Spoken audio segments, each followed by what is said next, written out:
श्रीगुरुभ्यो नमः। ओं नमो ब्रह्मादिभ्यो ब्रह्मविद्यासम्प्रदायकर्तृभ्यो वंशर्षिभ्यो महद्भ्यो नमो गुरुभ्यः। ओं पञ्चाशत्वर्णरूपेण यया व्याप्तमिदं जगत् शब्दब्रह्ममयीं वाणीं भजेतां परदेवताम्। ॐ ऐं ह्रीं श्रीं श्रीमात्रे नमः। ॐ ऐं क्लीं सौः सौः क्लीं ऐं श्रीललितापराभट्टारिकायै नमः। ॐ श्रीगणेशाय नमः। चतुर्भुजे चन्द्रकलावतंसे कुचोन्नते कुङ्कुमरागशोणे पुण्ड्रेक्षुपाशाङ्कुशपुष्पबाणहस्ते नमस्ते जगदेकमातः। ॐ ऐं ह्रीं श्रीं श्रीमात्रे नमः। अथ श्री ब्रह्मांड महापुराणे उत्तरभागे हयग्रीवागस्त्य संवादे श्रीललितोपाख्याने भण्डपुत्रवधो नाम షడ్వింశోధ్యాయః 26వ అధ్యాయం చెప్పుకోబోతున్నాం మనము. భండాసురుడికి అమ్మవారి యొక్క సైన్యానికి జరుగుతున్నటువంటి యుద్ధ ఘట్టము. భండాసురుడు మొట్టమొదటిగా దేవతలని తపస్సు చేయకుండా విఘ్నం కల్పించాలని ప్రయత్నించినప్పుడు జ్వాలామాలిని అడ్డుగోడలాగా నిలబడి భండాసురుడు ఏమీ చేయలేక వెనుదిరిగిపోయాడు. తర్వాత అమ్మవారి సైన్యం యుద్ధానికి రావటము, అమ్మవారి సైన్యం మీదకి దాడిగా దుర్మధుడు, కురండు, తర్వాత కరంకాది సప్తసేనాధిపతులు, కురండు యొక్క పంచసేనాధిపతులు, ఆ తర్వాత ఎదురుగుండా నిలిచి అమ్మవారి సైన్యంతో యుద్ధం చేయలేము, ఏ విధంగా అయినా కానీ జయించాలి అనేటువంటి ఉద్దేశంతో భండాసురుడు తన నుంచే ఉద్భవించినటువంటి విషంగుని 15 మంది సేనాధిపతులతో సహా పార్ష్నిగ్రహ యుద్ధానికి పంపించటం.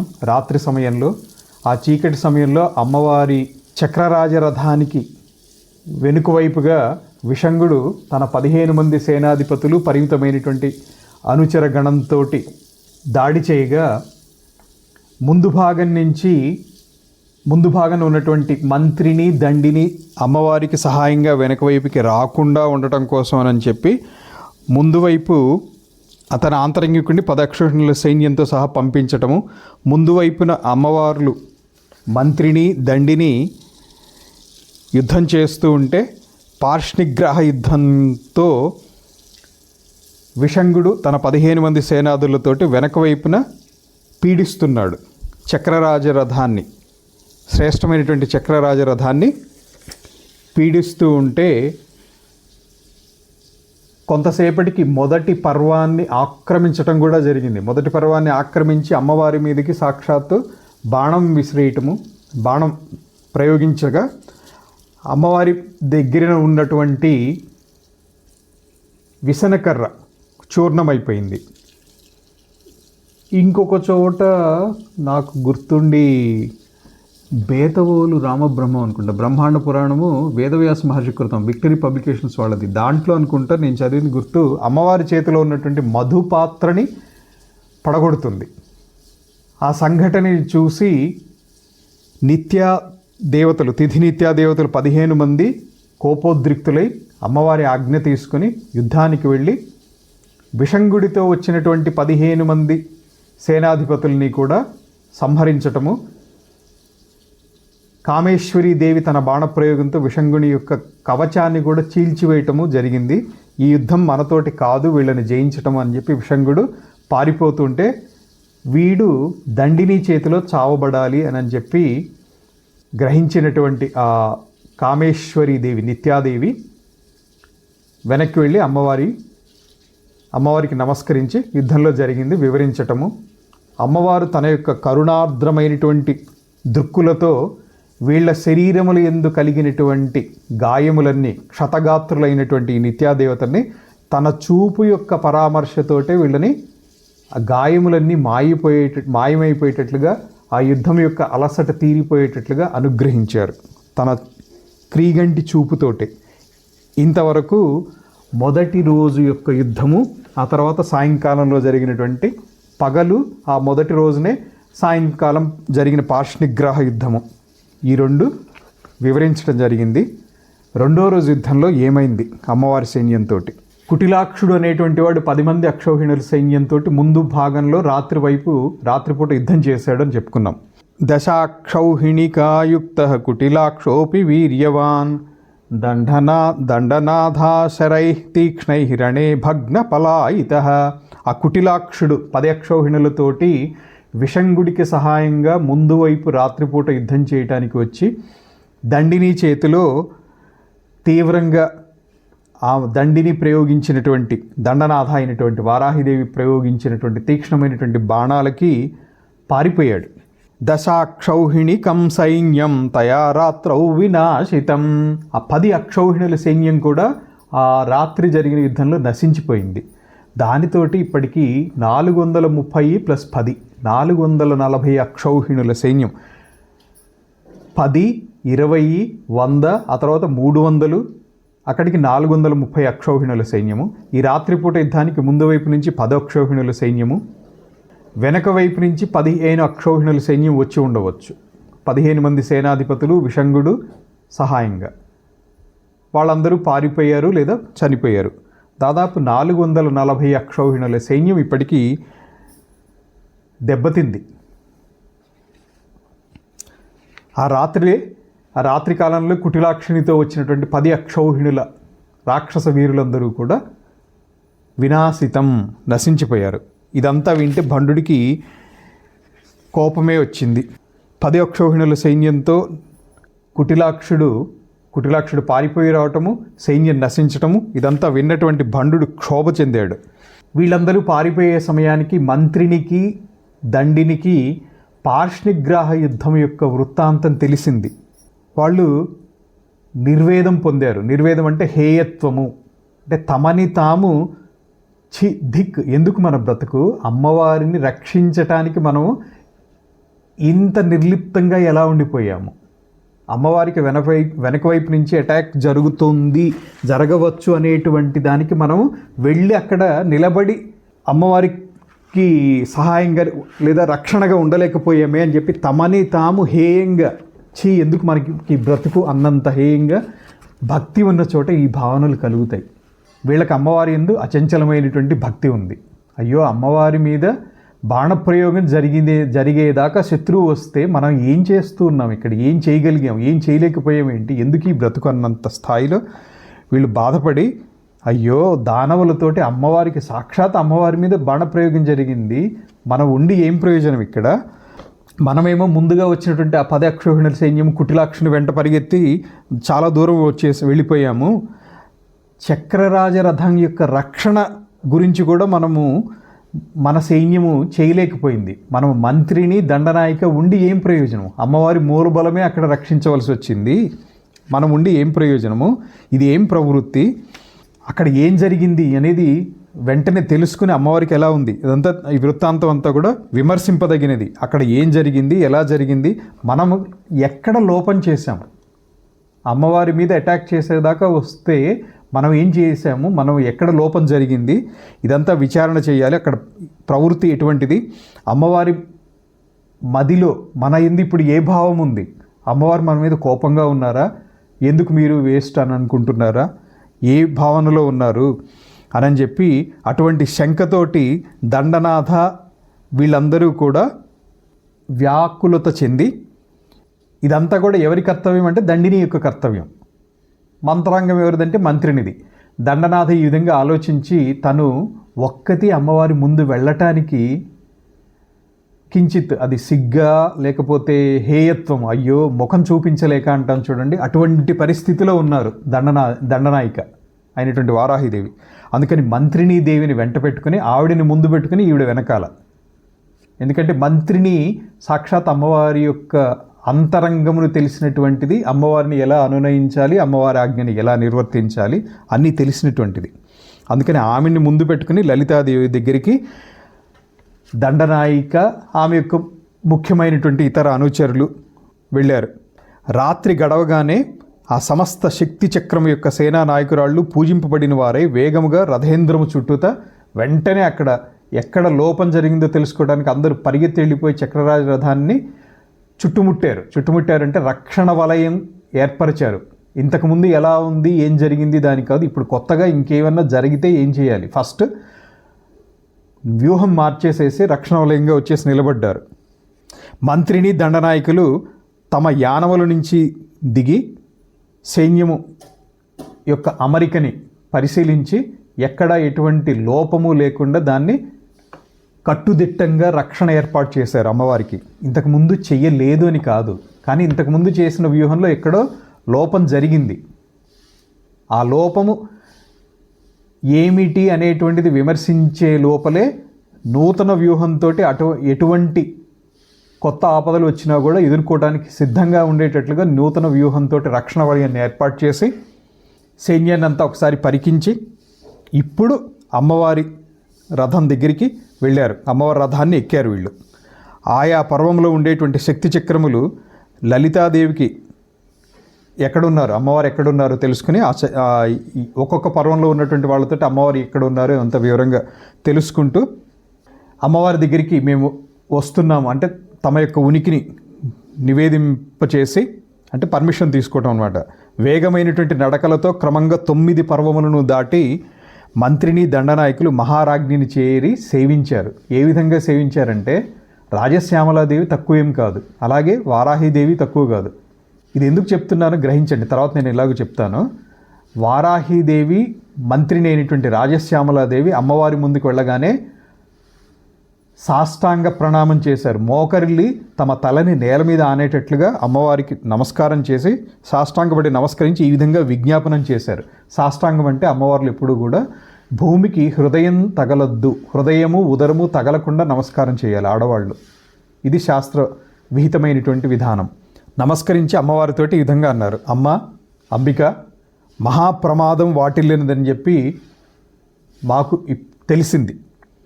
ఆ నీచ రాక్షసులు పార్ష్నిగ్రహ యుద్ధము, కూట యుద్ధం అన్నమాట. అది యుద్ధ ప్రకారమున పెద్ద అపకారం తలపెట్టారు.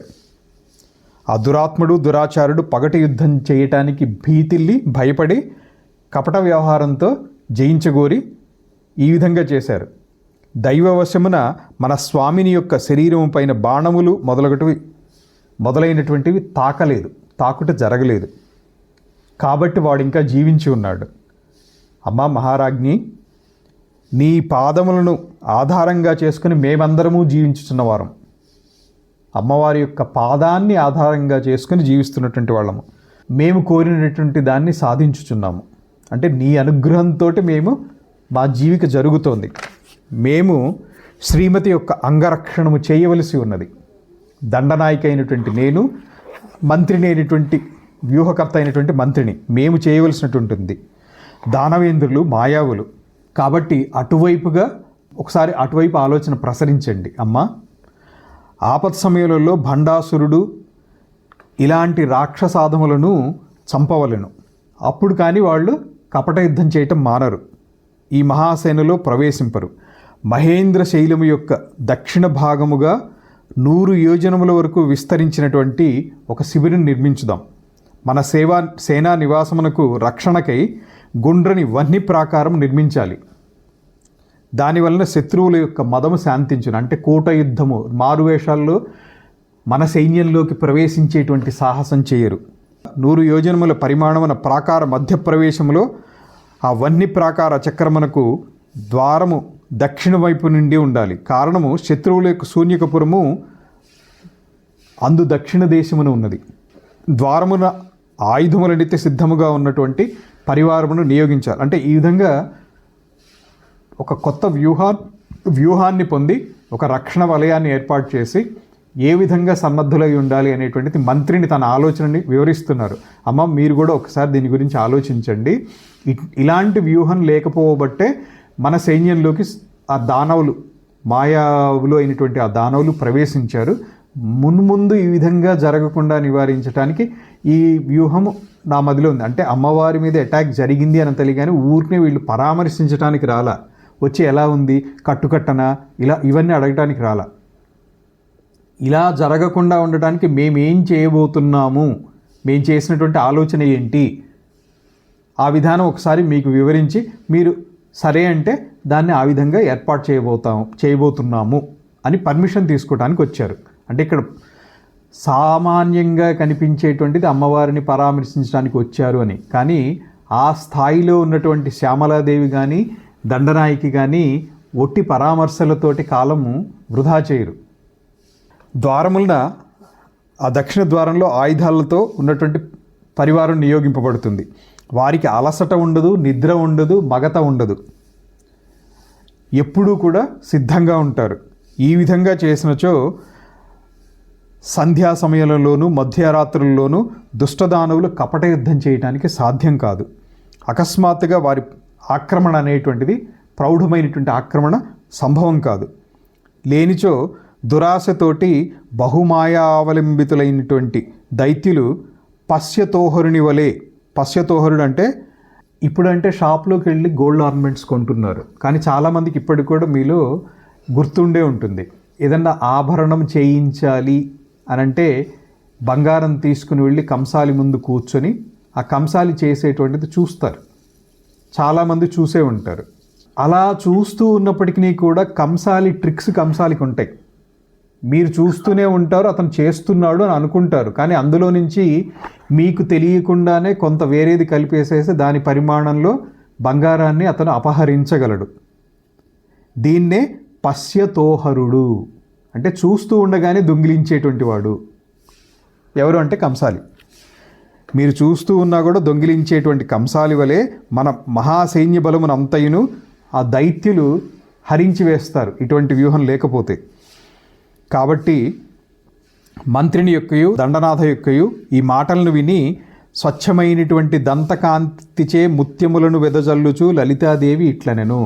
అమ్మవారి యొక్క దంతకాంతి ముత్యముల వలె మెరుస్తోంది. దీనికి సమానమైనటువంటి లలితా సహస్రనామంలో ఒక నామం చెప్పండి. ద్విజపంక్తి ద్వయోజ్వల, ఉజ్వలమైనటువంటి కాంతితో వెలుగుతున్నటువంటి ద్విజపంక్తి. ఆ లలితాదేవి ఈ విధంగా అన్నారు, మీ యొక్క మంత్రాలోచన బాగా ఆలోచించి చేశారు, చక్కగా బుద్ధితో ఉంది, శభాష్, మంచి వ్యూహం పన్నారు, ఇదియే కుశలమైనటువంటి బుద్ధి యొక్క మార్గము. సరే, ఇంత నిన్నెందుకు చేయలేదు అది కాదు ఇప్పుడు ప్రస్తావన. మీ ఆలోచన బాగుంది, భేష్. ఇది ప్రాచీనమైనటువంటి నీతి. జయింపగోరు మహాజనులు దృఢ మనస్కులై తమ సైన్య చక్రము యొక్క రక్షణను చేయవలను. అంటే నా ఒక్కదాని రక్షణే కాదు, మన సైన్యం అంతా కూడా రక్షించబడుతుంది మీ వ్యూహంతో. తన సైన్య చక్రాన్ని రక్షించుకొని తర్వాత పరసైన్యం యొక్క నాశనం చేయాలి, అంటే పరసైన్య చక్రముని ఆక్రమించాలి.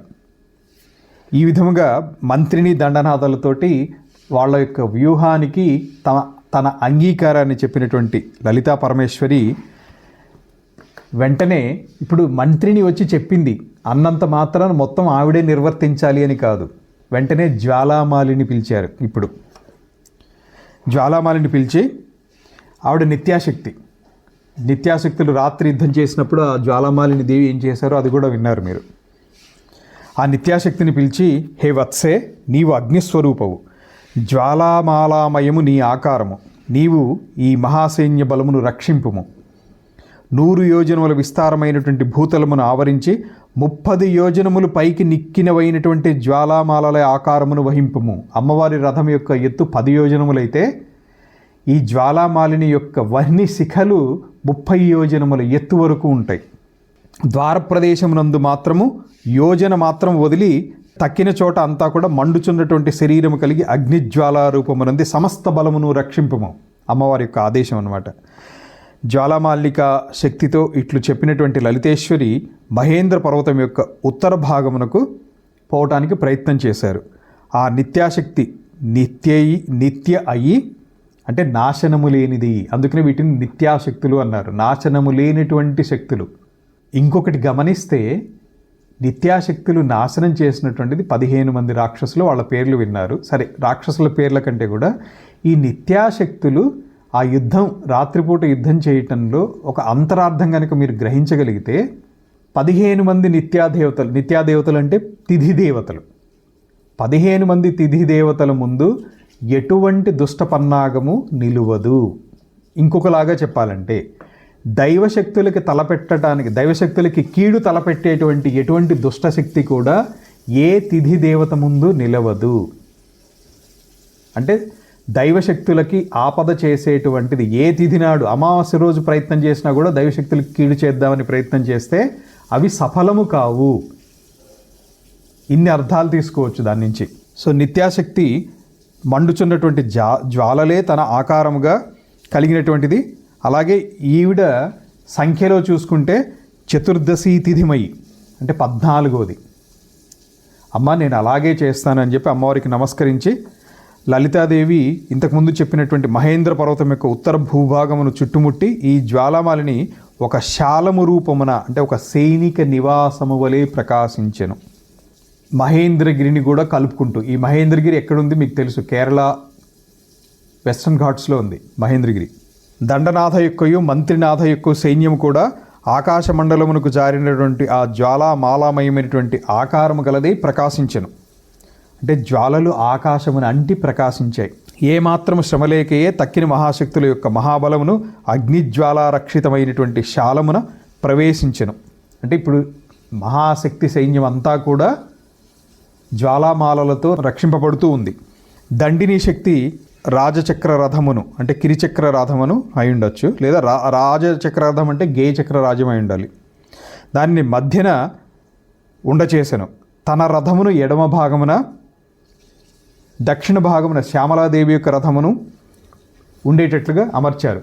అంటే ఇక్కడ రాజచక్ర రథము అంటే చక్రరాజ రథం. పశ్చిమ భాగమున సంపదీశ్వరిని, సంపత్కరీదేవి. ఎవరి సంపత్కరీదేవి మీకు గుర్తుంది.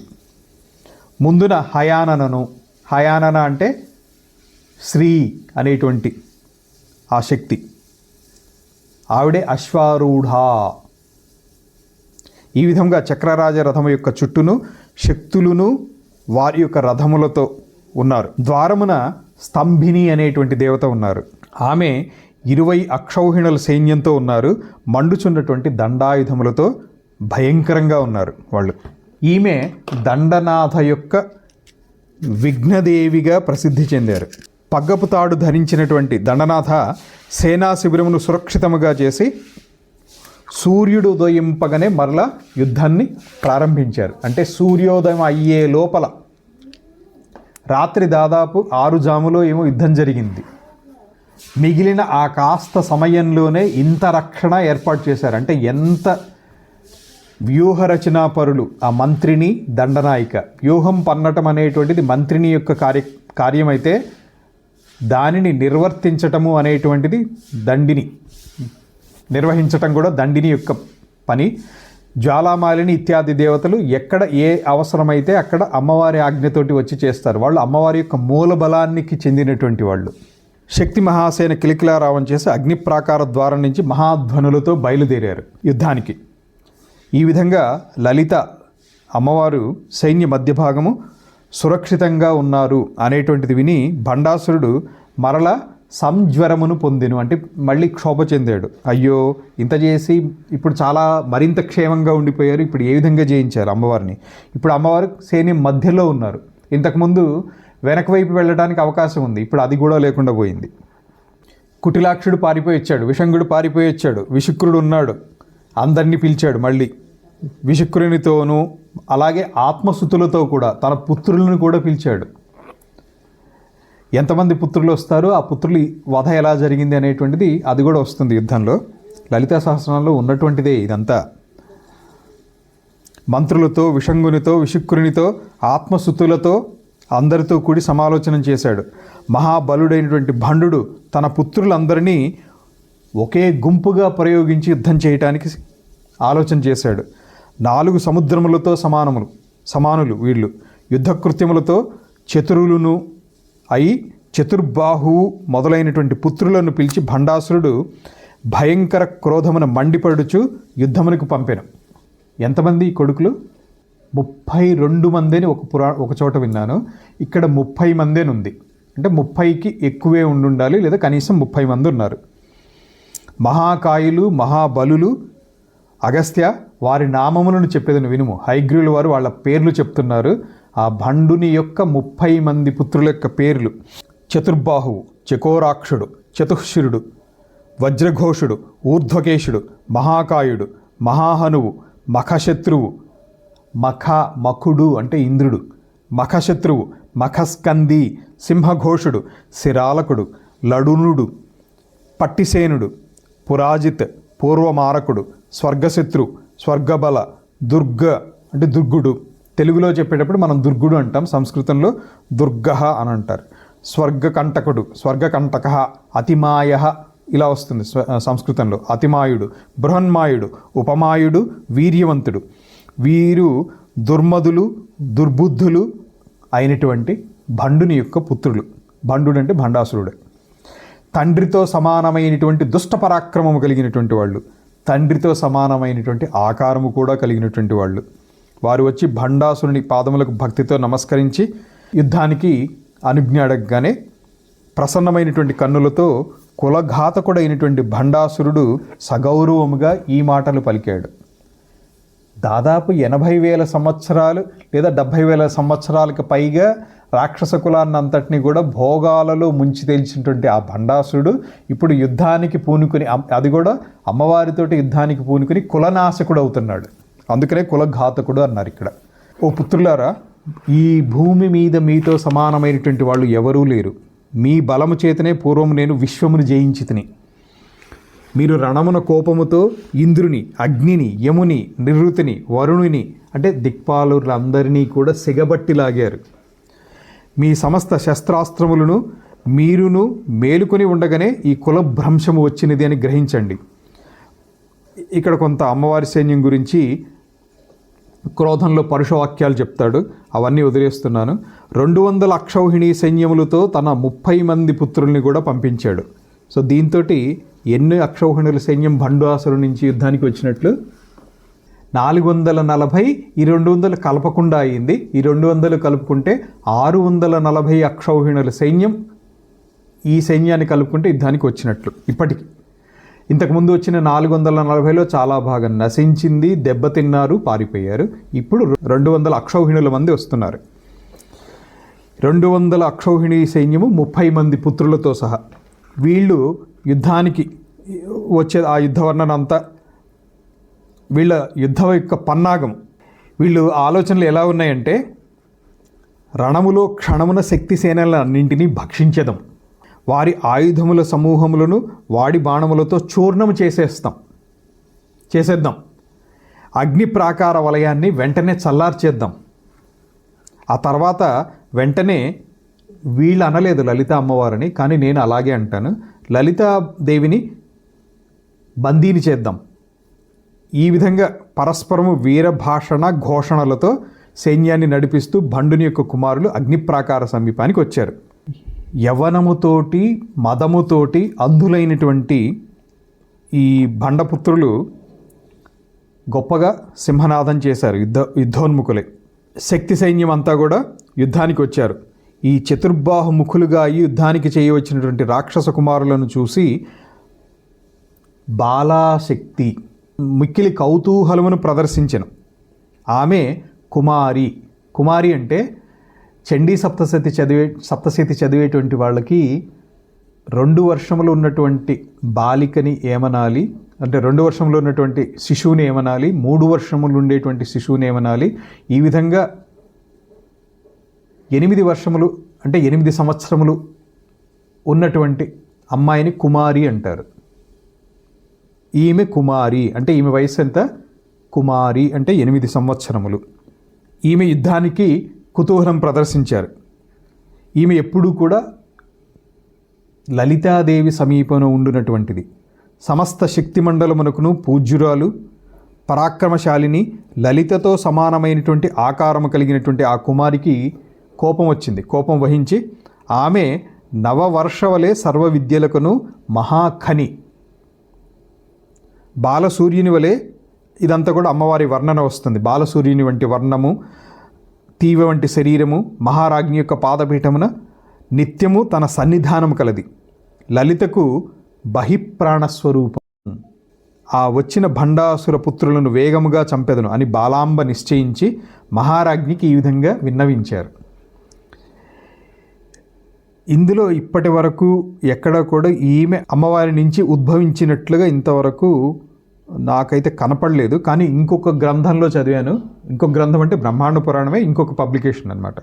అందులో చదివింది 10,000 సంవత్సరాలు ఎప్పుడైతే వాళ్ళు విమానంలో మదన కామేశ్వరుడు అమ్మవారు వీళ్ళు ఎప్పుడైతే వివాహానంతరము విహారానికి వెళ్ళారో ఆ సమయంలో అమ్మవారి నుంచి ఉద్భవించినటువంటిది ఈ బాలాదేవి.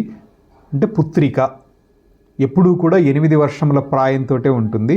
ఇది పౌరాణికమైనటువంటి విధానంలో చెప్పటం. అదే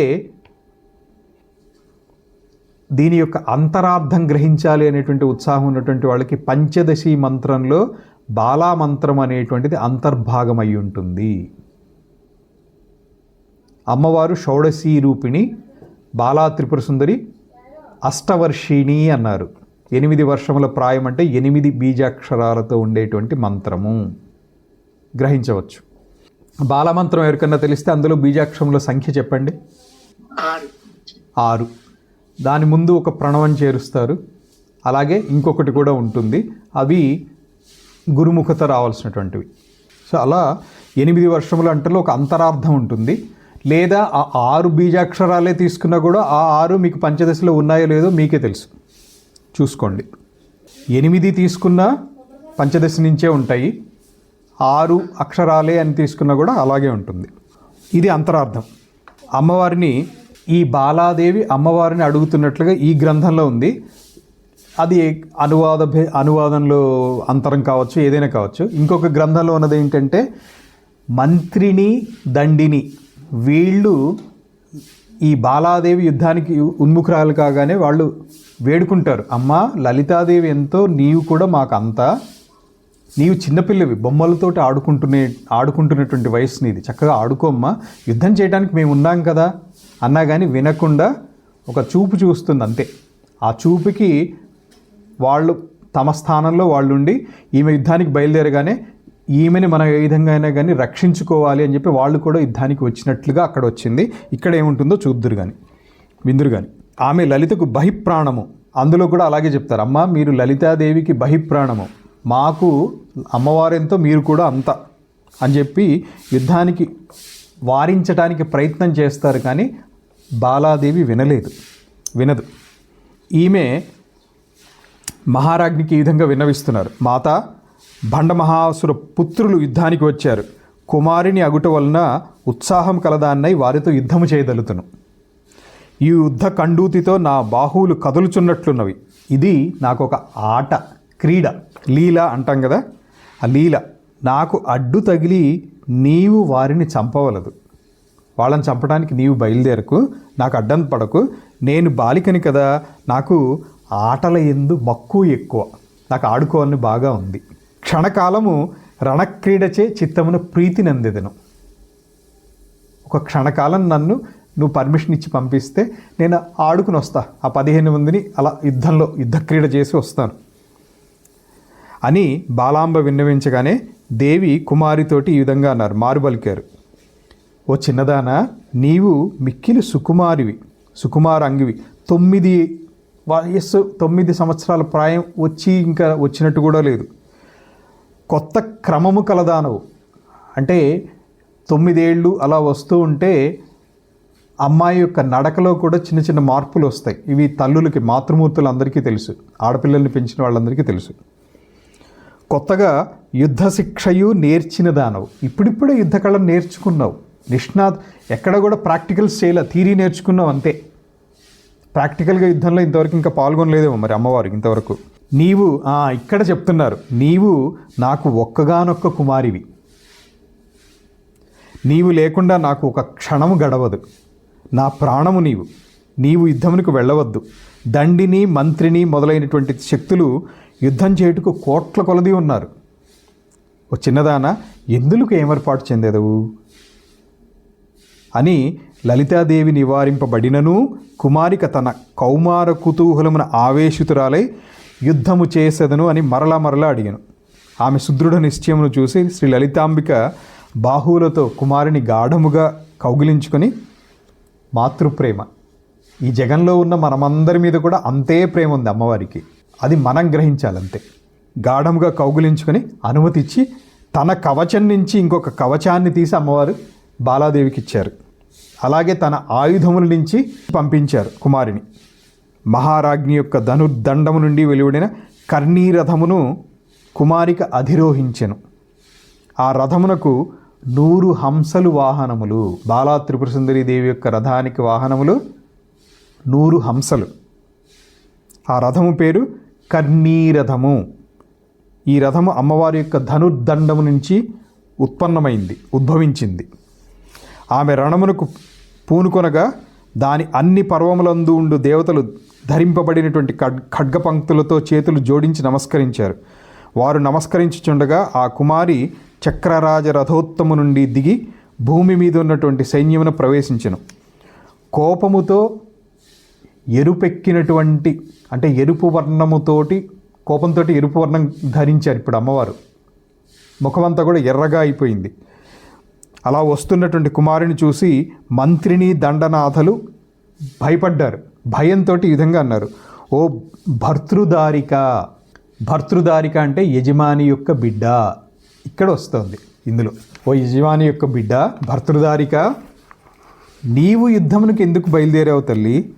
తప్పని పరిస్థితుల్లో మహారాజ్ఞిచే రణమునకు పంపబడితివా? తప్పని పరిస్థితి అంటే ఇంకా మేమెవరూ యుద్ధం చెయ్యలేము అని అమ్మవారు గ్రహించి నిన్ను పంపించారా ఏమి? మేము ఈ యుద్ధానికి సరిపోమని.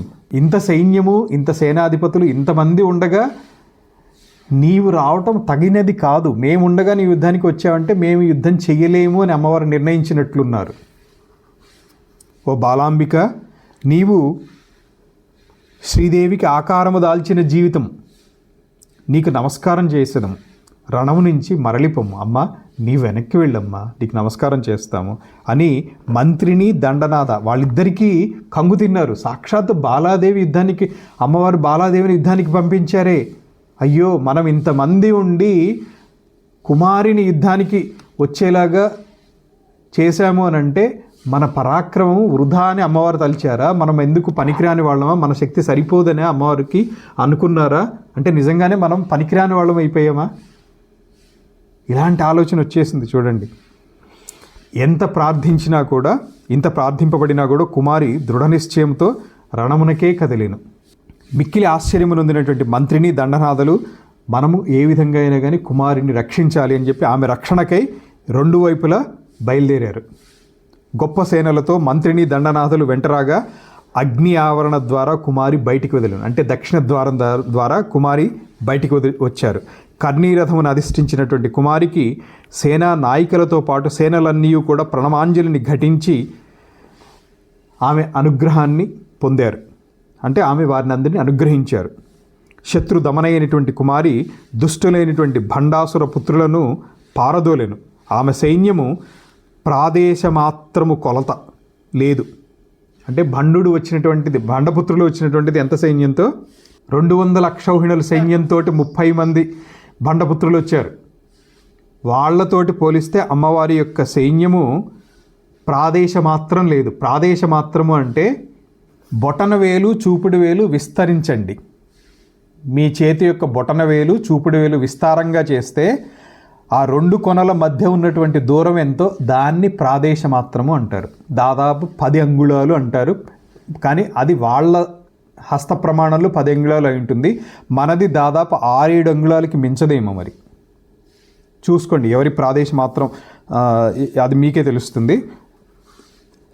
ఇక్కడ చెప్పేటువంటిది దాదాపు 10 అంగుళాలు. 10 అంగుళాలు కూడా లేదు అంటే 200 అక్షౌహిణుల సైన్యముతోటి వచ్చినటువంటి వాళ్ళ ముందు చాలా పరిమితమైనటువంటి సైన్యము. కానీ లలితా సైన్యం అంతయు ఆమె సైన్యమే. బాలాదేవి యొక్క సైన్యము ప్రాదేశమాత్రం లేదు, కానీ లలితాదేవి యొక్క శక్తి సైన్యం అంతా కూడా ఎంత? అమ్మవారి యొక్క సైన్యం, అమ్మవారి సైన్యంలో ఎన్ని గణములు ఉన్నాయి? 64 కోటి యోగిని గణసేవిత, 64 64 కళామయి, 64 కోటి యోగిని గణ సేవిత. సో అంత సైన్యం కూడా బాలాదేవిదే. అత్యుద్ధత పరాక్రమ గల యుద్ధము జరిగింది ఇక్కడ. కుమారిక రాక్షస రాజులపై బాణ సమూహమును వర్షించెను.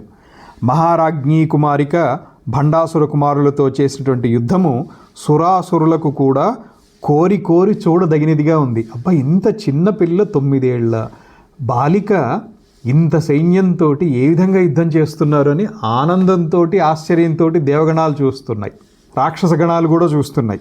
9 ఏళ్ల వయసు కలిగి కర్ణీరథమును ఎక్కి బాణమండలమును వర్షించే కుమారుని చూసి రాక్షస కుమారులు బిక్కిలి ఆశ్చర్యం పొందారు. బండపుత్రులు కూడా ఆశ్చర్యపోయారు.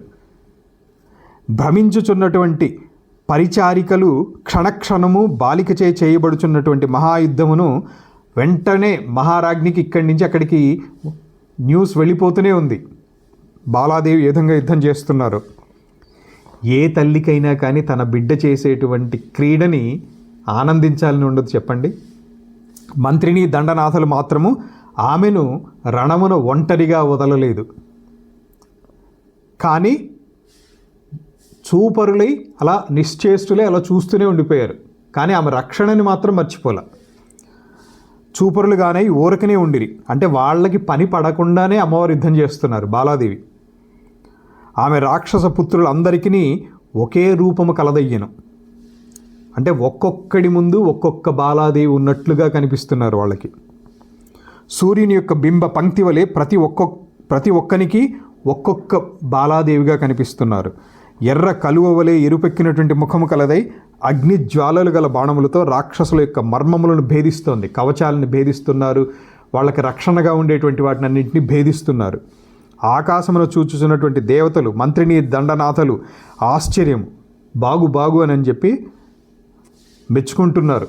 పూలవర్షం కురిపిస్తున్నారు. వారితో పూజింపబడుచున్నదే చురుకైనటువంటి చేతులతో కుమారికి యుద్ధము చేసెను. 2వ యుద్ధ దివసమంతయు రణమున అస్త్రములకు ప్రత్యస్త్రములను ప్రయోగించుచు ఆ రాక్షసులందరినీ ఛేదించుచు ఆ లలితా పుత్రిక తన బలమును ప్రకాశింపచేసెను లేదా ప్రదర్శించారు అని. ప్రకాశింపజేశారంటే ఆ రణరంగంలో బాలా త్రిపుర సుందరీదేవి యొక్క యుద్ధ ప్రదర్శన, యుద్ధ కళా నిపుణత ప్రదర్శన జరుగుతోంది. మహారాజ్ఞి కుమారి నారాయణాస్త్ర ప్రయోగంతో 200 అక్షౌహిణి సైన్యమును క్షణకాలంలో భస్మం చేసెను. అక్షౌహిణులు క్షీణించుటచే తక్షణము కోపమునంది లాగిన ధనువులు కలవారై ఒక్కమారుగా భండపుత్రులందరూ కూడా కుమారిక మీద పడ్డారు. అంటే యుద్ధం చేయటం మొదలుపెట్టారు. అంత శక్తులలోనూ దేవతలలో కూడా కలవరం కలిగింది. అయ్యో, 30 మంది ఒక్కమారుగా వీళ్ళు చూస్తేనే భయంకర ఆకారం కలిగినటువంటి వాళ్ళు, క్రూరులు, దుర్మార్గులు, దుష్టయుద్ధం చేసేటువంటి వాళ్ళు, అంటే యుద్ధ నీతితో చేసేటువంటి వాళ్ళు కూడా కాదు. వెంటనే కుమారి 30 బాణములు ఒక్కమారుగా వదిలారు. చేతి నైపుణ్యంతో వదిలిన 30 అర్ధచంద్ర బాణములతో భండాసురుని యొక్క 30 పుత్రుల తలలు తెగిపడ్డాయి. వేరే గ్రంథంలో ఏముందంటే ఒకే ఒక్క కత్తి వేటుతోటి 30 మంది పుత్రుల యొక్క తలలు కూడా తెగిపడ్డాయని అక్కడ ఉంది. సరే, ఏదైతే ఏమైంది కానీ బాలా త్రిపుర సుందరీదేవి 30 మంది బండపుత్రుల్ని కూడా యుద్ధరంగంలో నిర్జించారు. ఈ విధముగా బండపుత్రులు యమసదనమును అందగా మిక్కిలి ఆశ్చర్యము నొందిన ఆకాశగామి దేవతలు పుష్పవృష్టి కురిపించారు.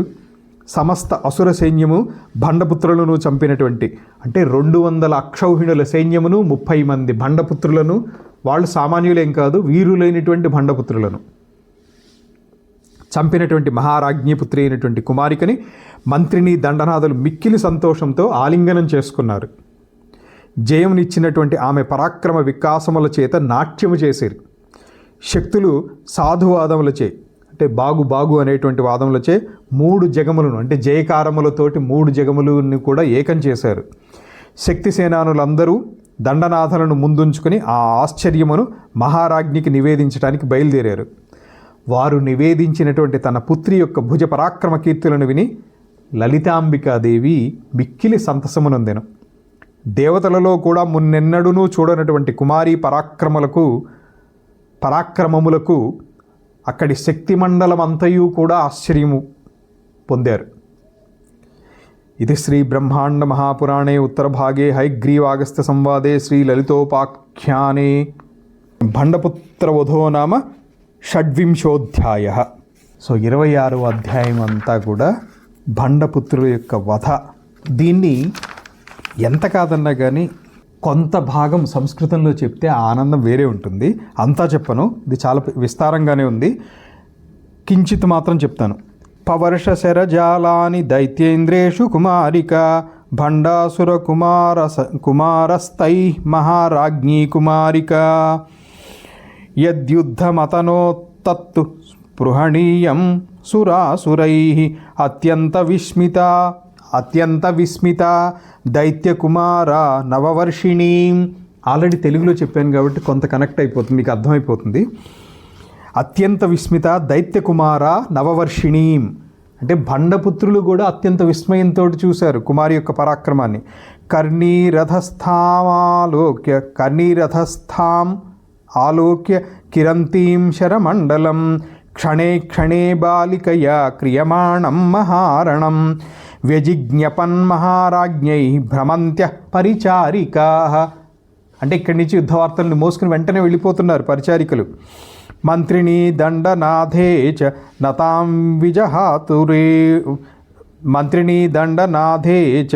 నతాం విజహతూరణే ప్రేక్షకత్వమనుప్రాప్తే తూష్ణీమేవ బభూవతు సర్వేషాం దైత్యపుత్రాణాం ఏకరూపా కుమారికా ప్రత్యేక భిన్నాదృశే బింబమాలేన భాస్వతః సాయకైః అగ్నిచూడాలైః తేషాం మర్మాణి భిందతి రక్తోత్పలమివ క్రోధ సంరక్తం బిభ్రతి ముఖం ఆశ్చర్యం బ్రువతో వ్యోమ్ని పశ్యతాం త్రిదివౌకసాం సాధువాదైర్బహువిధైః మంత్రిణీ దండనాథయోః అర్చ్యమాణారణం చక్రే లఘుహస్తా కుమారికా ద్వితీయం యుద్ధదివసం సమస్తపిసారణే ప్రకాశయామాస బలం లలితా దుహితా నిజం అస్త్రప్రత్యస్త్రమోక్షేణ తాన్ సర్వానపి భిందతి నారాయణాస్త్రమోక్షేణ మహారాజ్ఞీ కుమారికా ద్విశత్యక్షౌహిణీ సైన్యం భస్మసాదకరోత్క్షణాత్ అక్షౌహిణీనాం క్షయతః క్షణాత్ కోపముపాగతాః ఆకృష్టగురుధన్వానః తే పతన్నేకహేళయా తతః కలకలే జాతే శక్తీనాం చ దివౌకసం యుగపత్రింశతో బాణానసృజత్ సా కుమారికా హస్తలాఘవమాశ్రిత్య ముక్తైశ్చంద్రార్ధసాయకైః త్రింశతో భండపుత్రాణామాహతం శిరః ఇతి భండస్య పుత్రేషు ప్రాప్తేషు యమసాదనం అత్యంత విస్మయావిష్టా వవృషు పుష్పమభ్రగాః సా చ పుత్రీ మహారాజ్ఞ్యాః విధ్వస్తాసురసైనికా మంత్రిణీ దండనాథాభ్యాం ఆలింగ్యత భృశం ముదా తస్యాః పరాక్రమోన్మేషైః నృత్యంత్యో జయదాయిభిః శక్తయస్తుములం చక్రుః సాధువాదైః జగత్రయం సర్వాశ్చ శక్తిసేనాన్యో దండనాథా పురస్సరాః తదాశ్చర్యం మహారాజ్ఞై నివేదయితుం ఉద్గతాః తాభిర్నివేద్యమానాని సా దేవీ లలితాంబికా పుత్రీ భుజావదానాని శ్రుత్వా ప్రీతిం సమాయయౌ సమస్తమపి తచ్చక్రం శక్తీనాం తత్పరాక్రమైః అదృష్టపూర్వైః దేవేషు విస్మయస్య వశం గతం. దీనికి వివరణ ఆల్రెడీ చెప్పేస్తున్నాను. అద్భుతమైనటువంటి సంస్కృతంలో చెప్పుకుంటే ఇప్పుడు మీకు కూడా చాలామందికి స్పష్టంగా అర్థమయ్యి ఉంటుంది. ముందు ఆల్రెడీ తెలుగులో చెప్పటం కానివ్వండి, సరళ సంస్కృతంలోనే ఉంది ఇక్కడ. దీంతో షడ్వింశోధ్యాయ సమాప్త. ఇప్పుడు ఇన్ని చెప్పుకుంటున్నాము, మరి గణనాథుడి పరాక్రమం కూడా చెప్పుకోవాలి కదా. గణనాథుడి పరాక్రమం ఇప్పుడు 27వ అధ్యాయంలో చెప్పుకుంటాము. ఆ గణనాథుడి పరాక్రమాన్ని వర్ణించేటువంటి నామం ఏంటి లలితా సహస్రనామంలో? మహాగణేశ నిర్భిన్న విఘ్నయంత్ర ప్రహర్షిత. చూడండి, అక్కడ నామము, ఆ వృత్తాంతం అంతా ఇప్పుడు మీకు తెలిసిపోయింది. నామంలో వెళ్ళినప్పుడు ఇంత విస్తారంగా చెప్పుకోవాల్సిన అవసరం ఉండదు. అథ శ్రీ బ్రహ్మాండ మహాపురాణే ఉత్తరభాగే శ్రీ హయగ్రీవాగస్త్య సంవాదే శ్రీ లలితోపాఖ్యానే గణనాథ పరాక్రమో నామ 27వ అధ్యాయః. రెండవ రోజు యుద్ధంలో తర్వాత ఇంకేం జరిగింది? బాలాదేవి 30 మంది భండపుత్రుల్ని వధించడం అయిపోయింది. అమ్మవారికేమో పుత్రికా ఉత్సాహము, అంటే తన పుత్రిక యొక్క యుద్ధ నైపుణ్యానికి అమ్మవారు సంతోషించారు. అక్కడ భండాసురునికి పుత్ర వియోగము, అది కూడా ఒక్కడు కాదు, 30 మంది పుత్రులు. మామూలుగా మనం చెప్పుకుంటాం కదా, మటాష్ అయిపోయారు అమ్మవారి యొక్క దెబ్బకి, బాలాదేవి యొక్క దెబ్బకి. పుత్రులు నశింపగా శోకాగ్నితో చుట్టబడి కులక్షయం జరిగింది అని భండాసురుడు విలపించి, హా పుత్రులారా, గుణోదారులారా, నాయందు ప్రీతి కలిగినటువంటి వాళ్ళ, ఇది బృహదారణ్యకోపనిషత్తులో కూడా కరెక్ట్గా ఇదే వాక్యం చెప్తారు. ఎవరు? యాజ్ఞవల్క్యుడు మైత్రేయితో చెప్తారు. ఆత్మనస్తు కామాయ సర్వం ప్రియో భవతి. అంటే ఎవరికైనా కానీ ఏదైనా కానీ ఎందుకు ఇష్టమవుతుంది అంటే, ఆత్మనస్తు కామాయ జాయా ప్రియం భవతి, ఆత్మనస్తు కామాయ పుత్ర ప్రియా భవతి. ఆత్మనస్తు కామాయ ధనం కానివ్వండి, ఏదైనా కానివ్వండి, వస్తువు కానివ్వండి, వాహనం కానివ్వండి, ఏదైనా కూడా ఎందుకు ఇష్టమవుతుంది ఎవరికైనా? అది భార్య కావచ్చు, భర్త కావచ్చు, పిల్లలు కావచ్చు, వాహనాలు కావచ్చు, గృహం కావచ్చు, అన్నీ ఎవరికైనా కానీ ఎందుకు ఇష్టమవుతున్నాయి? ఆత్మనస్తు కామాయ సర్వం ప్రియం భవతి. ఆత్మ యొక్క సంతోషం కోసమే అది ప్రియం అనిపిస్తోంది. అది నాది అనేటువంటి భావనే ప్రియం కలిగిస్తోంది. నాది కాని దాని మీద ఎక్కువగా ప్రియం ఉండదు, మోహం ఉండదు. నాది అనుకున్నప్పుడే మోహం, లేదా నాకు కావాలి అనుకున్నప్పుడే, అంటే అది నా దగ్గర ఉంటే నాకు సంతోషం కలుగుతుంది అనే భావన కలిగినప్పుడే దాని యందు ఇష్టం ఏర్పడుతోంది. అది ఏదైనా కానివ్వండి, భార్య కావచ్చు, పిల్లలు కావచ్చు, భర్త కావచ్చు, ఏది ఇది అదే అనేం లేదు. దీనికి దృష్టాంతం కూడా ఇంతకుముందు చెప్పుకున్నాం. నా పుత్రులారా అని కాదు, నా ఎందు ప్రియము కలిగినటువంటి పుత్రులారా. పుత్రులు ఇతనికి ప్రియం ఎందుకు అయ్యారు? తన ఎందు పుత్రులకి ప్రీతి అనేటువంటి భావంతో. పుత్రులకి నిజంగా ఇతని మీద ప్రీత, లేదా వాళ్ళ కోసం మా తండ్రి అనేటువంటి భావనతోటి ప్రీత, మా తండ్రి అనేటువంటి భావన, అంటే వాళ్ళ ఆత్మ ప్రియత్వం కూరుస్తున్నాడు కాబట్టి తండ్రి ఎందు ప్రీతి. అలాగే తండ్రికి కూడా పిల్లల ఎందు ప్రీతి ఎందుకు? తనకి ప్రీతి కలగజేస్తున్నారు కాబట్టి ప్రీతి. అదే కొడుకులు దుష్టులయ్యారనుకోండి, కొంతకాలం సహిస్తారు. అప్రయోజకులైనటువంటి కొడుకులు ఉంటే కొంతకాలం సహిస్తారు, దుష్టులైనా కానీ, అప్రయోజకులైనా కానీ. తర్వాత వాళ్ళని హీనంగా చూడటమా, తరిమి వేయటమా ఏదో చేస్తారు. చేయరా? ఈ కాలంలో జరగట్లా? సో ఈ విధంగా ఏడుస్తాడు. ఇతనే కాకుండా చాలాసేపు ఏడ్చాడులేండి, ఆ ఏడుపంతా మనకెందుకు. కానీ ఇప్పుడు నా భవనములు శూన్యములు, నా రాజ్యసభ శూన్యము. ఇక్కడ అమ్మవారి నింద మళ్ళీ యథావిధిగా దుష్టుడు కాబట్టి దైవ నింద అనేటువంటిది ఉండనే ఉంది. అది నేను వదిలేస్తున్నా. ఆ లలితాదేవి సంగరమున ఒకే మారు, అంటే ఆ శక్తి, లలితాదేవి వైపు ఉన్నటువంటి ఆ శక్తి స్త్రీమూర్తి ఒకేసారి 30 మందిని ఎలా వధించింది అయ్యా? ఇంత మహావీరులు మీరు మరణించటంతో నా సౌఖ్యములు నశించాయి, నా కులస్త్రీలు నశించారు, కులక్షయం అయిపోయింది, నా సాహసము సుఖములు అన్నీ నశించిపోయాయి. అంటే ఇప్పుడు కొడుకులు పోయారని బాధ, లేకపోతే తన సుఖాలు పోయినాయని బాధ? అందుకనే ఆత్మనస్తు కామాయ సర్వం ప్రియం భవతి.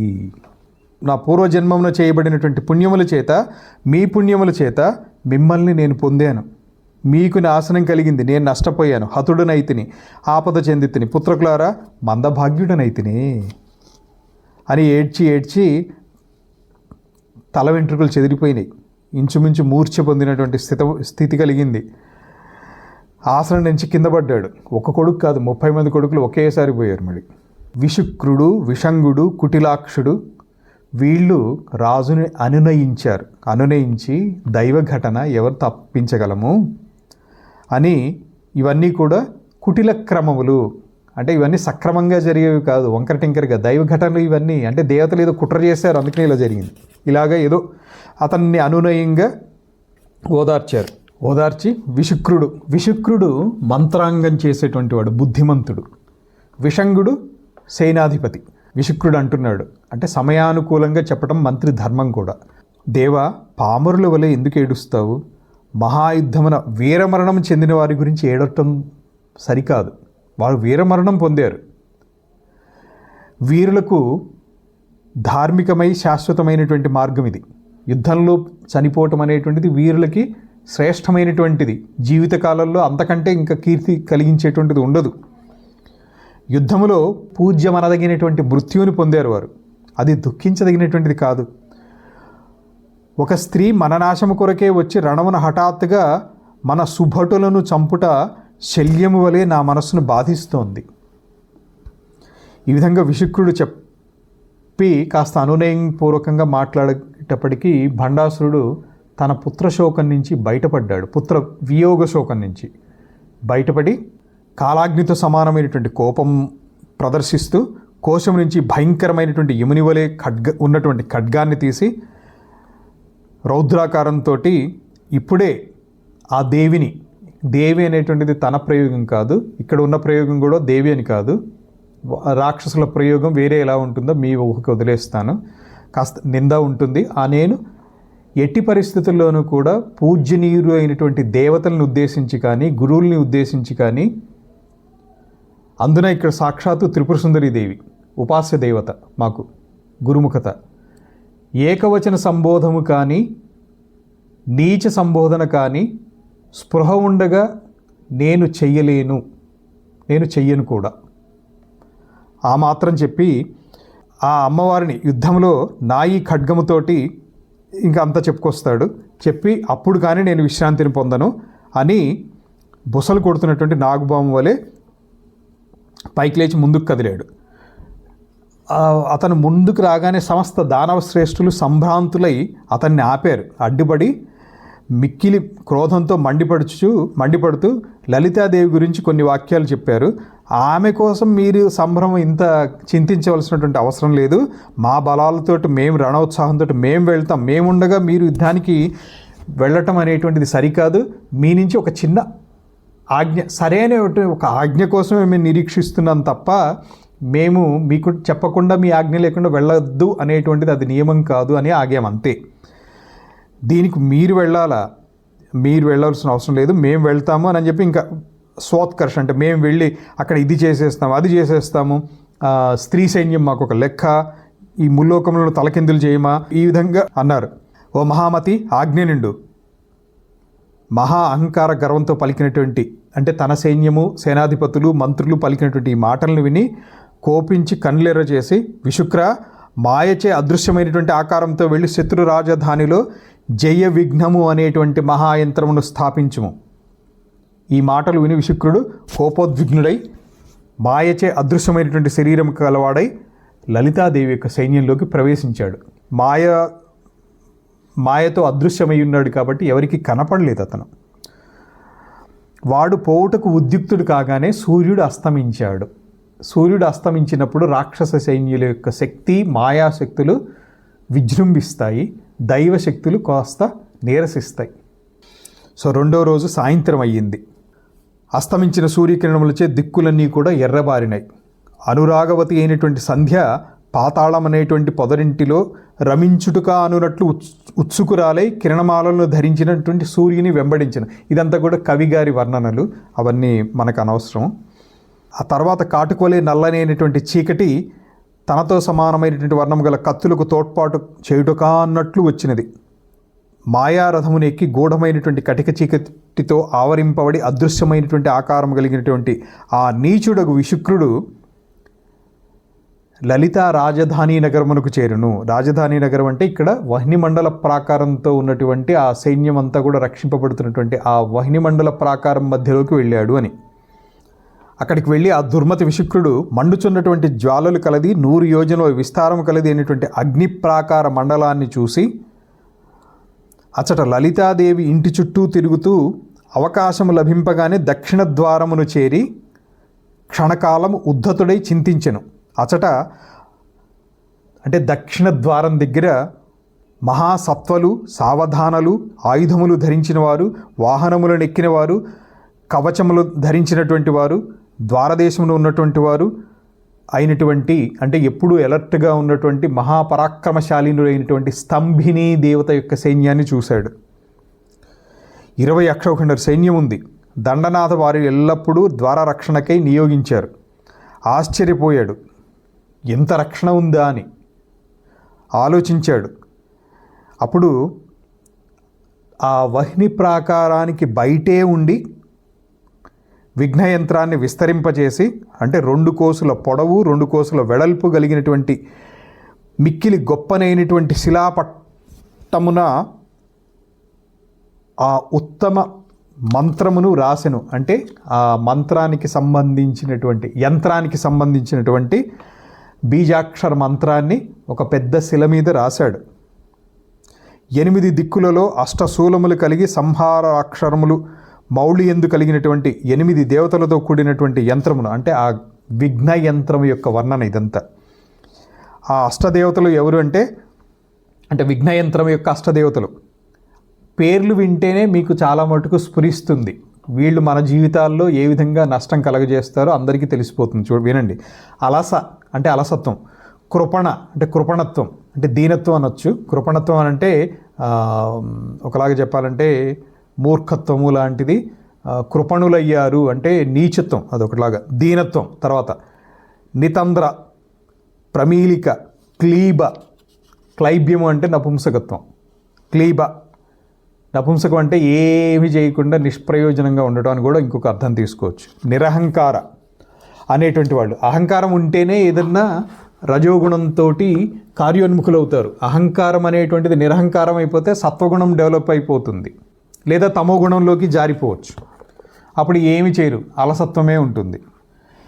మాయావి అయినటువంటి విశుక్రుడు ఈ 8 దేవతలను 8 శూలముల పుటములపై నియోగించి వ్రాసినటువంటి ఈ విఘ్నయంత్రాన్ని అభిమంత్రించి ఆ యంత్రానికి మేకపోతులు మొదలగు వాటితో బలిపూజలను చేసి ఆ వహ్ని ప్రాకారం యొక్క మధ్యలో, శ్రీనగరం చుట్టూతో ఉన్నటువంటి వహ్ని ప్రాకారం అంటే లేదా మహేంద్రగిరిని ఆవరించి ఉన్నటువంటి ఈ వహ్ని ప్రాకారం యొక్క మధ్యలో ఈ విఘ్న యంత్రాన్ని స్థాపించాడు.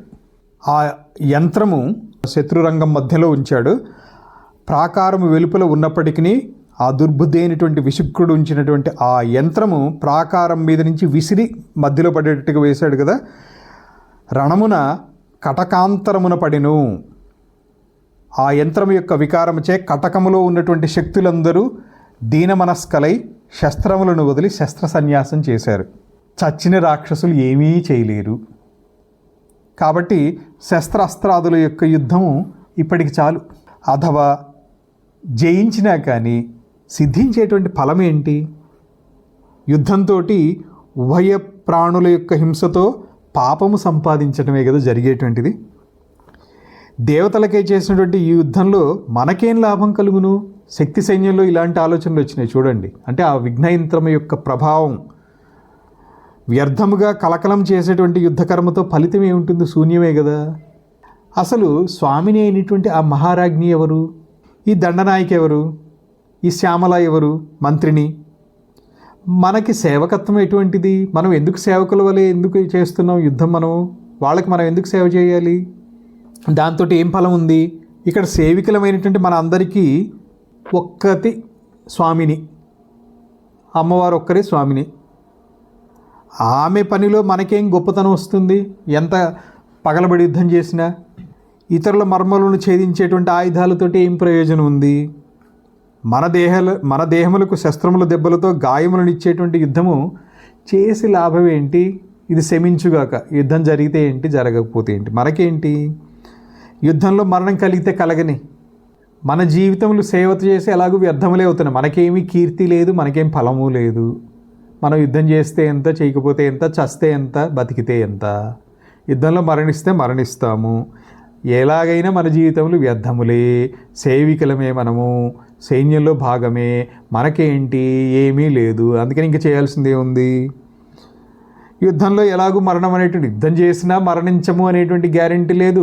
యుద్ధం చేయకపోతే ఇప్పుడే చంపేస్తారు. ఇంకా శ్రమ కూడా ఉండదు. చంపితే చంపని రాక్షసులు వచ్చి. యుద్ధమున మరణం తప్పక కలుగును అంటంలో కూడా యథార్థత లేదు. పోనీ బతికాము అంటే యుద్ధం చేయడానికి ఉత్సాహం ఉండాలి. అంత ఉత్సాహం చేస్తే ఫలం ఏమీ లేదు. నిద్ర మాత్రం అబ్బా ఎంత సుఖం ఇస్తుందో. నిద్ర ఒక్కటే సుఖావహము. ఆలస్యంతో సమానముగా చిత్త విశ్రాంతిని ఇచ్చేటువంటి సుఖం ఇంకొకటి లేదు. తొందరపడి ఉత్సాహంతో యుద్ధంలో దూకి దెబ్బలు తిని లేదా వాళ్ళని చంపి అరిచి పెడబొబ్బలు పెట్టి గొంతు అంతా కూడా గొంతు గురగొరబోయి ఒళ్ళంతా అలసిపోయి హోనమయ్యి ఏం లాభం మనకి? మనం ఇలాంటి వాళ్ళము అంటే ఇంత గొప్ప వాళ్ళము లేదా అలసిపోయాము అని తెలుసుకునే కూడా ఆ మహారాజ్ఞి ఏం చేయగలదు? ఆమె రాజ్ఞిత్వము మన సమూహం చేత ఏర్పడింది. అంటే మనమందరము సేవించబట్టి ఆమె మహారాజ్ఞి అయ్యారు. చూడండి ఆలోచన ఎంత భ్రష్టత్వం తీసుకొచ్చిందో, ఆ విఘ్నయంత్రం యొక్క ప్రభావం ఇది. మనం ఉపేక్షించినచో ఆమె అంటే మనం ఏమి చేయకుండా తూష్ణీం బభువ అర్జునుడు చేశాడు చూడండి, కామ్గా కూర్చుండిపోయారు. మనంతా కామ్గా కూర్చుంటే ఆమె బలం అంతా కూడా క్షీణించిపోతుంది. ఆమె నష్టబలురాలవుతుంది. నష్టబలురాలైన తర్వాత ఆమె మనల్ని ఏం శిక్షించగలదు? మనల్ని శిక్షించినా కానీ ఆవిడకి ఒనుగూరేటువంటి ప్రయోజనం ఏంది? సైన్యం ఏ విధంగా నష్టపోతోంది. ఈ విధంగా రణారంభమును వదిలి ఆయుధములను విడిచి శక్తులు నిద్రతోటి ద్వారమును తిరుగుచున్న వారి వలె ఉన్నారు. కార్యములందంతటా కూడా మాంద్యము కనిపిస్తోంది. గొప్ప ఆలస్యము వచ్చింది. పని ఎవరైనా ఏదైనా పని చెప్పినా చేద్దాం, చూద్దాం, నేను ఇప్పుడు చెయ్యాలా, రేపు చేయనా, చేయకపోతే ఏమవుతుంది, చేస్తే లాభం ఏంటి, ఫలితం ఏంటి, ఇలా తయారయ్యారు వీళ్ళంతా. శక్తి సైన్యం అంతా ఇలా తయారైంది విఘ్నయంత్ర ప్రభావంతో. శక్తుల యొక్క మహాకటకము, కటకం అంటే నగరం అన్నమాట. ఆ మహానగరము శిథిలమయ్యింది. శిథిలమైందంటే నిస్తేజమయ్యింది, నిద్రాణమయ్యింది, ఎక్కడా ఉత్సాహం కనపట్టంలా, నీరసించిపోయింది. ఈ విధంగా విశుక్రుడు జయ విఘ్నం అనేటువంటి మహాయంత్రమును చేసి దాని ప్రభావంతో నగరమంతయు మధింపదలచి 2వ దివసం యొక్క అర్ధరాత్రి దాటగా 30 అక్షౌహిణీ సేనలతో కూడి విశుక్రుడు అమ్మవారి యొక్క వహ్ని ప్రాకార మధ్యలో ఉన్నటువంటి నగరం మీదకి దండెత్తి వచ్చాడు. రణభేరీనాదములు వినిపించాయి. అయినా కూడా ఆ శక్తులు నగరం లోపలే యుద్ధ ప్రయత్నం ఏమీ లేకుండా శస్త్రాస్త్రాలను అన్నింటినీ కూడా శస్త్ర సన్యాసం చేసేసి ఉన్నారు. ఎవరు కవచాలు ధరించటం లేదు, శస్త్రాలని ధరించటం లేదు, యుద్ధానికి సిద్ధం కావటం లేదు, ఊరికి ఉండిపోయారు. అలా మహాప్రభావతులగుటచే మంత్రిని దండనాథలు ఆ విఘ్నయంత్ర వికారములు వాళ్ళని తాకలేదు. మంత్రినికి దండనాథకి విఘ్నయంత్రం యొక్క ఎఫెక్ట్ పడలేదు. ఈ మంత్ర బలం కంటే కూడా మంత్రిని యొక్క దండనాయకు యొక్క బలము, మంత్రబలము, తపోబలము ఎక్కువ కాబట్టి వాళ్ళ మీద ఏ ప్రభావం చూపలేదు. తక్కిన శక్తులు ఆ వికారములకు వశలగుటచే మిక్కిలి చింతించి ఆశ్చర్యపోయారు. అయ్యో మహా కష్టమైనటువంటి భయం వచ్చి పడిందే, దేని వికారం చేత ఈ సైన్యమంతా కూడా నిర్గతోద్యోగులయ్యారు, నిర్గత ఉద్యోగినులయ్యారు అని. అంటే ఏ ఉద్యమము ప్రయత్నము లేకుండా ఎందుకు తయారయ్యారు అని ఆలోచించడం మొదలుపెట్టారు. యుద్ధ సంరంభము అస్తమించింది. యుద్ధ సంరంభం లేదు అసలు ఎక్కడ సైన్యం మొత్తంలో. నిద్ర అలసలై తిరుగుతున్నారు, అటు ఇటు తిరుగుతున్నారు. నిద్రలో కొంతమంది నిద్రలో జారుకున్నారు, కొంతమంది అలసత్వంతో కాళ్ళు ఈడ్చుకుంటూ నడుస్తారు అంటారు చూడండి. అలా కాళ్ళు ఈడ్చుకుంటూ తిరిగినా కూడా అలా కాళ్ళు ఈడ్చుకుంటూ నడుస్తున్నారు. ఎవరు కూడా మంత్రిని యొక్క దండిని యొక్క ఆజ్ఞని పాటించటం లేదు, గౌరవించటం లేదు. ఆ వాళ్ళు వచ్చినా కూడా ఎదురుగా వచ్చినా కూడా నమస్కారం చేయటమో వినయంతో తల వంచటమో కర్తవ్యం ఏమీ జరగటంలా, అక్కడ చేయటంలా. మహేశ్వరిని స్తుతించటం లేదు, అర్చించటం లేదు. ఉదాసీనంగా ఉన్నారు, ఔదాసీన్యం వహించి ఉన్నారు. మొత్తం మీద శక్తులందరూ కూడా దండిని మంత్రిని తప్ప ఇంచుమించు ఇతర సైన్య అధిపతులు, సేనాధిపతులు అందరూ కూడా నిస్పృహలయ్యారు. ఎందుకయ్యారు ఈ విధంగా అని మంత్రిని దండనాథులు చింతాపరాయణలై చక్రరాజన రథం నెక్కి శీఘ్రం వెంటనే పరిగెత్తినట్లుగా అమ్మవారి యొక్క చక్రరాజ రథాన్ని చేరుకుని అధిరోహించి అమ్మవారితోటి ఈ విధంగా చెప్పారు.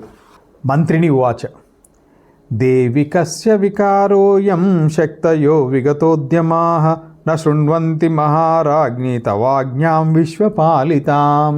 ఈ విశ్వమంతా కూడా నీ యొక్క ఆజ్ఞని శిరస్సును ధరిస్తుంది. వీళ్ళు నీ ఆజ్ఞని కూడా లెక్కించటం లేదు, గౌరవించటం లేదు.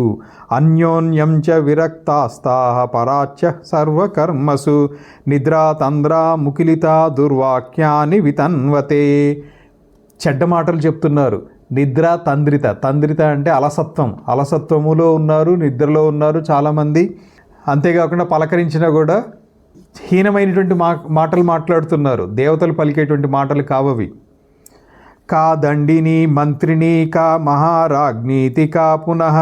దండిని ఎవరు, మంత్రిని ఎవరు, మహారాజ్ఞి ఎవరు, మేమేంటి, యుద్ధం ఏంటి, యుద్ధం చ కీదృశమితి క్షేపం భూరి వితన్వతే అస్మిన్నేవాంతరే శత్రు ఆగచ్చతి మహాబలః ఉద్దండభేరీ నిస్వానైః విభిందన్నివ రోదసి. శత్రువు వచ్చి పడ్డాడు, అక్కడ శత్రు యుద్ధానికి దగ్గరికి వచ్చేసాడు. భీకరంగా వినిపిస్తోంది. వాళ్ళ యొక్క నిన్న రాత్రి జరిగినటువంటి యుద్ధంలో చడీ చప్పుడు లేకుండా వచ్చారు పార్ష్నిగ్రాహ యుద్ధానికి. కానీ ఇప్పుడు దుందిభీనాదాలు అన్నీ, అంటే రణోత్సాహంతో రణఘోషలతోటి వస్తున్నారు వాళ్ళు. వీళ్ళ ఎటువంటి గౌరవము లేదు, యుద్ధానికి ప్రయత్నము లేదు, అసలు ఎవరిని గౌరవించటంలా, మమ్మల్ని లెక్కించటంలా, నీ ఆజ్ఞని కూడా గౌరవించటంలా. అక్కడక్కడ చెప్తాను, మొత్తం చెప్పాలంటే పెద్దగానే ఉంది ఇది కూడా. తతస్స లలితాదేవి కామేశ్వర ముఖం ప్రతి దత్తదృష్టి సమాహసద్ అతిరక్త రదావలి. అప్పుడు కామేశ్వరుని యొక్క ముఖం వైపు లలితాదేవి చూశారు. చూసినప్పుడు ఏం జరిగింది అనేటువంటిది ఒక లలితా సహస్రనామంలో చెప్పబడింది. కామేశ్వర ముఖాలోక కల్పిత శ్రీ గణేశ్వర అంటే అమ్మవారైనటువంటి లలితాదేవి కామేశ్వరుని యొక్క ముఖం వైపు దృష్టి సారించగానే విఘ్నేశ్వరుడు ఉద్భవించారు. తతస్స లలితాదేవి కామేశ్వర ముఖం ప్రతి దత్త దృష్టి సమహసత్ అతిరక్త రదావలి తస్యాహ స్మిత ప్రభాపుంజే కుంజరాకృతి మాన్ ముఖే. కుంజరము అంటే ఏనుగు, కుంజరాకృతి మాన్ ముఖే అంటే ముఖము యందు కుంజరాకృతి మహా గజముఖమును కలిగినటువంటి, గజముఖము యొక్క ఆకృతి కలిగినటువంటి, అంటే ముఖం మాత్రం గజముఖము ఆకృతిలో ఉంది. కటక్రోడ గలద్దాన కశ్చిదేవ విజృంభత జపాపటల పాటల్యో బాలచంద్ర వపుర్ధర బీజపూర గదామిక్షు చాపం శూలం సుదర్శనం అబ్జపాశోత్పల వ్రీహి మంజరీ వరదాంకుశాన్ రత్నకుంభం చ దశభిః స్వకైర్హస్తైః సముద్వహన్ తుందిలశ్చంద్రచూడాలో మంద్రబృంహిత నిస్వనః సిద్ధిలక్ష్మీ సమాశ్లిష్టః ప్రణనామ మహేశ్వరీం. ఉద్భవించి అమ్మవారికి నమస్కరించారు. సిద్ధి లక్ష్మీ సమాశ్లిష్టః సమాశ్రితులై ఉన్నటువంటి వారు. తయా కృతాసీః సమహాన్ గణనాథో గజాననః జయ విఘ్నం మహాయంత్రం భేత్తుం వేగాద్వినిర్యయౌ అంతరేవ హిశాలస్య భ్రమద్దంతావలాననః నిభృతం కుత్రచిల్లగ్నం జయ విఘ్నం వ్యలోకయత్. అంటే జయ విఘ్న యంత్రాన్ని చూశారు, ఎక్కడుందో అని పరికించి చూసి జయ విఘ్న యంత్రం ఎక్కడుందో కనిపెట్టారు. సదేవో ఘోర నిర్ఘాతైః దుస్సహైర్దంతపాతనైః క్షణాచూర్ణీకరోతి స్మ జయ విఘ్న మహాశిలాం. ఆ జయ విఘ్న మహాశిలని భిన్నం చేశారు, అంటే భగ్నం చేశారు. తత్ర స్థితాభిః దుష్టాభిః దేవతాభిః సహైవ సహ పరాగశేషతాం నీత్వా తద్యంత్రం ప్రక్షిపద్దివి తతః కిలకిలారావం కృత్వా లస్య వివర్జితాః ఉద్యతాః సమరం కర్తుం శక్తయః శస్త్రపాణయః. ఎప్పుడైతే ఆ జయ విఘ్నయంత్రం భేదింపబడిందో గణేశ్వరునితోటి శక్తి సైన్యంలో ఒక్కసారిగా కలకలం బయలుదేరింది. అంటే పూర్వపు స్థితిని పొందారు వాళ్ళు. స్థితి పొంది యుద్ధోన్ముఖులై కిలకిల రావంలో చేస్తూ యుద్ధోన్ముఖులై వెంటనే కవచాలు ధరించి ఆయుధాలు ధరించి యుద్ధానికి సిద్ధమైపోయారు. దీనికి ఇప్పటిదాకా చదివినటువంటి దానికి ఇంకా ముందు కొంత ఉంది, దీనికి కూడా రేపు చెప్పుకుంటాము. ఈ 27వ అధ్యాయం సమాప్తం కాలేదు. జయ విఘ్న యంత్రాన్ని గణేశ్వరుడు భేదించటం వరకు సంస్కృతంలోనే చెప్పుకున్నాం. దీని వివరణ అంతా కూడా రేపు చెప్పుకుంటాం. మహాగణేశ నిర్భిన్న విఘ్నయంత్ర ప్రహర్షితా అమ్మవారు ఆ జయ విఘ్న యంత్రము భిన్నం కావటాన్ని చూసి సంతోషించారు. తర్వాత యుద్ధంలో రెండో రోజు రాత్రి యుద్ధంలో ఏం జరిగింది, ఈ గణేశ్వరునిచే జయ విఘ్న యంత్రం యొక్క ఈ వర్ణన ఇదంతా కూడా రేపు చెప్పుకుందాం. ఓం తత్సత్. ఓం సహనావవతు సహనౌ భునక్తు సహ వీర్యం కరవావహై తేజస్వినావధీతమస్తు మా విద్విషావహై. ఓం శాంతి శాంతి శాంతి.